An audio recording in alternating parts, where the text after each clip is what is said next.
ህይወት ይሄ ትክክለኛው መንገድ አይደለም። ልትከተለኝ ትሞክርና ከሚስት ጋር ሟች ነሽ። ምንድነው የሚያጨቃጭቃችሁ? አንቺ ነሽ አይደለ ከልጄ ጋር የለየሽኝ? አንቺ እኔን የመውቀስ ሞራል የለሽም። ከባሌ እኮ ነው የወለድሻት። ልክ ነሽ እኮ ግን ልጄ ብዙ ሰው እንደነበረች መርሳት አልነበረብሽም። ህይወት አቁሚ። አንቺ እንደዚህ አይነት ሴት አይደለሽም። አዎ ሳሚ የሚልሽን ስሚ። አንተ ዝም በል። ህይወት ተረጋቢ። ይሄን ቢላ ጣዩ። በቃ ታዩ። በልጄ ይመጣል በጭራሽ። እውነቴን ነው አልልቅሽ ነው ቢሆን ይወዛልፍ እንደምናችሁ ነው። እባክህ ተወኝ። አንተ ሚያተ ቢጤ ነህ ሲጀመር። ቆይ እንዳልገባኝም የምን የህፃናት መሸጫ ፕሮጀክት ነው? እንዳላወቅና እንዳልገባው ሰው አትምሺ። ተሳስተሃል። የመሸጫ ሳይሆን የመርጃ ፕሮጀክት ነው። ስራንች ሁሉም ነገር አጣርቻለሁ። የሚወራውም የተነገረኝም ነገር እውነት ሆኖ አግኝቼዋለሁ። የፈለግከውን ማመን ትችላለህ። አሁን ፈንድ ለማስለቀቅ ያዘጋጀሁትን ወረቀት መልስልኝ። በፍጹም እንዴ ዳዊት ታውቂ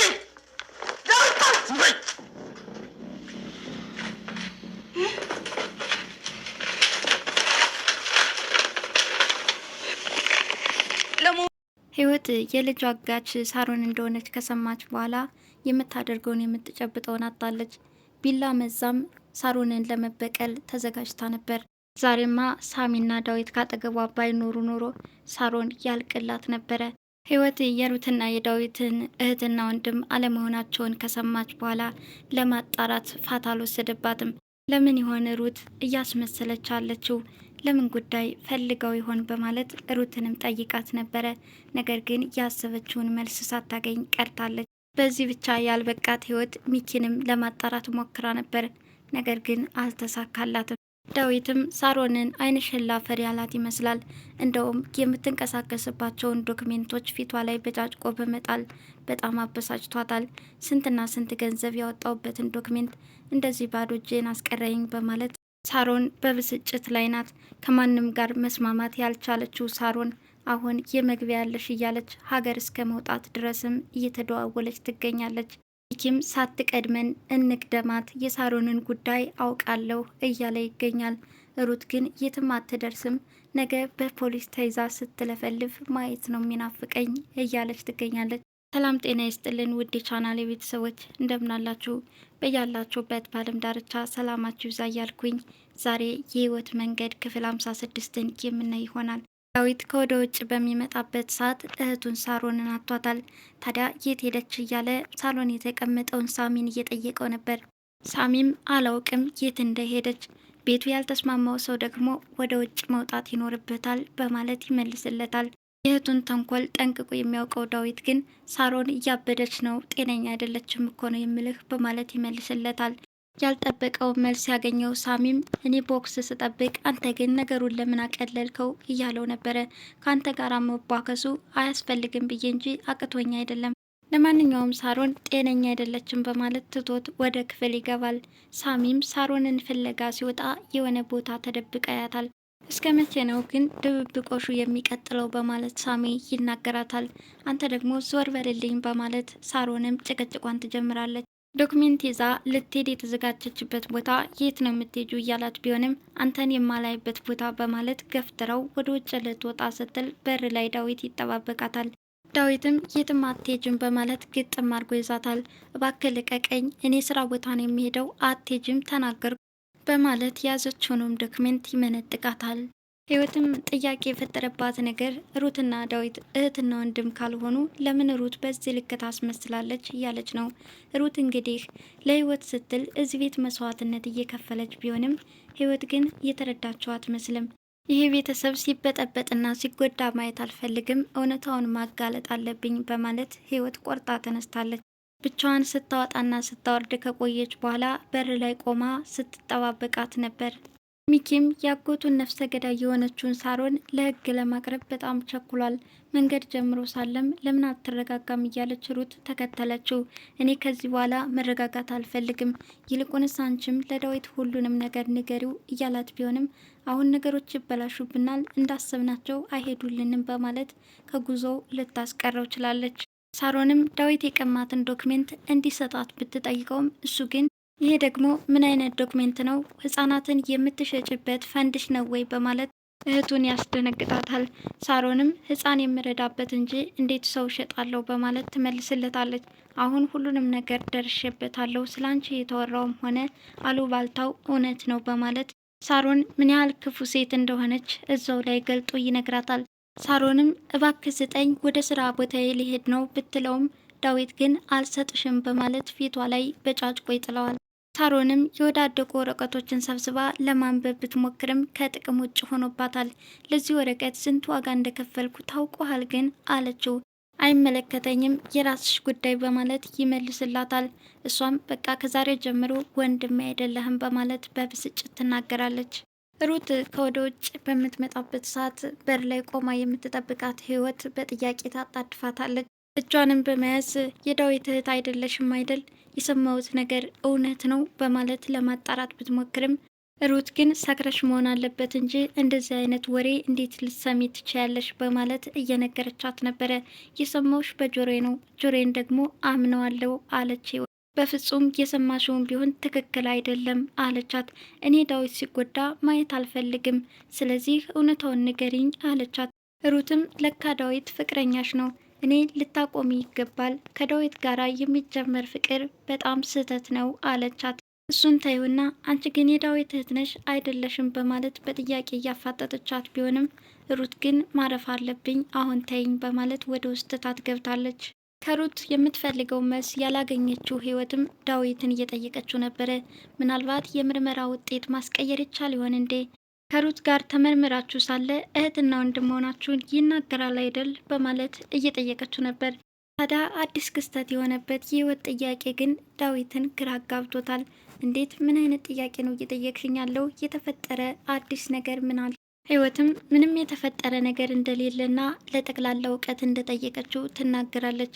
በመጨረሻም ገንዘብ ያላቸው ሰዎች ውጤትን ማመሳሰል እንደሚችሉ ነግሯታል። ይህን ንግግሩን ተከትሎ እሷም ጥርጣሬ ውስጥ ገብታለች። ዳዊትም ከዚህ በኋላ ሳሮን ቤት እንደማይቀጥሉና እናቱ ቤት እንደሚወስዳት ነግሯታል። እቃሽን አዘጋጅና በሚቀጥለው እንሄዳለን በማለት ነግሯታል። እሷም ፈቃደኛ ሆናለች። ዳዊትም ሳሎን ተቀምጦ በሀሳብ ተውጦ ሳለ ሚኪ መጥቶ ምን የተፈጠረ አዲስ ነገር አለ እያለ እየጠይቀው ነበር። በህይወቴ ምን እጠላለሁ መሰለህ? ውሸታምና አስመሳይ ሰዎችን በማለት ይህን ተናግሮ ጥሎ ወጥቷል። ይህ ንግግሩ ሚኪን በብዙ እንዲጨነቅና እንዲያስብ አድርጎታል። ህይወትንም ምን ሆኖ ነው ዳዊት የተበሳጨው በማለት እየጠየቃት ነበር። ሳሮን ጋር እንደተጋጩም ነግረዋለች። እኔ ምልህ የምጠይቅህ አንድ ነገር ነበረ። በባለፈው ከሩት ጋር ቆማችሁ ስታወሩ ሰምቼ ነው በማለት ጉዳዩን ለማንሳት ስትሞክር ሩት መታ አቋርጣቸዋለች። እኔ ከነገርኩሽ ውጭ ምንም አዲስ ነገር የለም በማለት መንገዱን ዘግተዋለች። ሩትም ሚኪን ወደ ውጭ እንዲወጣ ካደረገችው በኋላ ህይወት ሁሉን ነገር እንደሰማችና ምን ማድረግ እንዳለባት ግራ ተጋብታለች።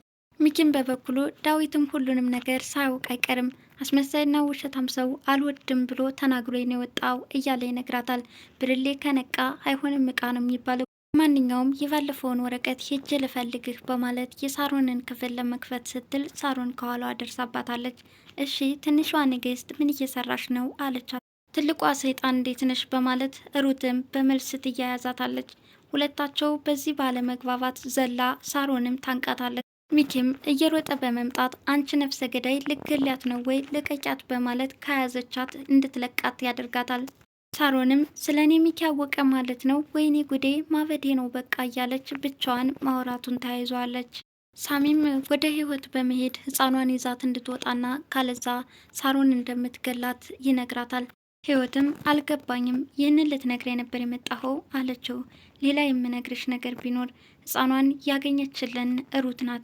ሳሮን ካገተችበት ቦታ ወስዳ እነ ዳዊት ቤት አደረገቻት። በኋላም ዳዊት ይዟት መጣ በማለት ሁሉንም እውነት ያፈነደዋል። በሰማችው ነገር ህይወት ራሷን ማመን አቃታት። እኮ ሳሮን ናት ከጎዳና አንስታ ከቤቷ ካመጣችኝ በኋላ ልጄን የቀማችኝ፣ ለዛውም በአራስነት በሶስተኛ ቀኔ። ሳሮን ምን በበድላት ነው ግን በልጄ የመጣችኋለች? ታዲያ ለምንድን ነው እንዳላወቀችውና ስታስመስል የነበረችው ሳለች። ካጠገቧ የነበረውን ቢላ በመምዘዝም ለመበቀል አሰበች። ሳሚ ግን ይህ መፍትሄ አይሆንም፣ ህፃኗን ይዘሻት ውጭና የሚያስፈልግሽን ነገር በሙሉ እኔ ያሟላለው እያላት ነበረ። ታዲያ በዚህ ጩኸት እየተገላገለች ሳለ ወዲያውኑ ሳሮን ትመጣለች። አንቺ ነሽ ለካ ልጄን የወሰድሻት በማለት ቢላዋን አንስታ እሷ ላይ ታፈጥባታለች። አፋላይ ብለሽ ታወሪያለሽ፣ ጭራሽ የወለድሻት እኮ ከባሌ ነው አለቻት። እና ከባልሽ ቢሆንስ ምን አይነት ጨካኝና ክፉ ሴት ብትሆኝ ነው በልጄ የመጣሽው በማለት ቢላዋን አንስታ ልትበቀላት ያሰበችው ህይወት ዳዊትና ሳሚ ደርሰው ገልግለው ያተርፋታል። ዳዊትም እውነት በቢላ ልትወጊያት ኖሮ ነው በማለት ህይወትን እየጠየቃት ነበረ። በልጅ እኮ ነው የመጣችው፣ እንዴት አይነት ጥያቄ ነው የምትጠይቀኝ በማለት ዳዊትን ትቀይመዋለች። በቃ ይቅርታ ሂዊ እያለ ይቅርታ እየጠየቃት ቢሆንም እሷ ግን መቼም ይቅር አልልህም ብለው ገፍትራው ወደ ውስጥ ትገባለች። ሚኪ የሚፈልገውን ዶክሜንት እጁ አስገብቷል። ይኸው ወረቀቱን አግኝቼዋለሁ እያለ ለሩት እየነገራት ነው። እንዴት አገኘኸው በማለት ትጠይቀዋለች። ልጁ እኮ ሚኪ ነኝ። ትክክል ነህ፣ በዚህ ስተማመንብሃለሁ። የናፈቀኝ ነገር ቢኖር ሳሮን በፖሊስ ፊት ስትጠየቅና ትክክለኛውን ፍርድ ስታገኝ ማየት ነው ትላለች። ሚኪም በበኩሉ ይህ ነገር እንዳስቸኮለውና የጊዜ ጉዳይ ነው እንጂ የእጇን ማግኘቷ እንደማይቀር ይናገራል። ሳሮንም ከወንጀሏ የምታመልጥበትን ነገር እያመቻቸች ነው። ወደ ውጭ ሀገር ጉዞም አስባለች። ሁሉንም ነገር አስተካክልልኝ፣ ለሌላው ነገር አታስብ እያለች ስልክ እያወራች ነው። እብደቷ ያስፈራቸው ቤተሰቦችም ቆልፈው ቤታቸው ውስጥ ተቀምጠዋል። በኋላ በሩን መደብደቡን ተያይዘዋለች። እባካችሁ ውሃ ስጡኝ፣ እኔ መድኃኒት መውሰድ እፈልጋለሁ፣ ራሴ ታሟል እያለች እየጮኸች ነው። ሳሚም ጩኸቷን ከሰማ በኋላ አላስቻለውምና በሀይላንድ የተቀመጠ ውሃ ነበር በብርጭቆ ይዞ ለማቀበል ወደ በሩ ሄደ። ተንኮል ያሰበችው ሳሮን ግን ሲከፍትላት ሳሚ ላይ ክፉኛ ጉዳት አድርሳበታለች። እሱም በደረሰበት ነገር አልቻለምና መሬት ላይ ወደቀ። በኋላም ብቻውን ሲንቆራጠጥ ከቆየ በኋላ ጫንጫን እየተነፈሰና እያነከሰ ወደ ውስጥ ገብቷል። እንግዲህ ዛሬ ህይወት የልጅ አጋች ሳሮን መሆኗን ታላቁ ሚስጥር ሰምተዋለች። ሩትና ዳዊትም እህት አለመሆናቸውን ካወቀች በኋላ በአእምሮዋ ጥያቄ እየፈጠረባት የመጣው ህይወት ለምን አስመሰለች የሚለው የሩት ጉዳይ ቢሆንም ሩት ግን መስዋዕትነት እየከፈለች ያለችው ለህይወት ልጅና ህይወትን ለማዳን ስትል እየከፈለች ያለችውን ዋጋ ህይወት ይህን ጉዳይ ትረዳው ይሆን? አብረን የምናየው ይሆናል። የህይወት መንገድ ክፍል 56 የዛሬውን ይመስላል። በቀጣይ እስከምንገናኝ ድረስ መልካም ጊዜ ይሆንላችሁ እያልኩኝ ተሰናበትኳችሁ። አመሰግናለሁ።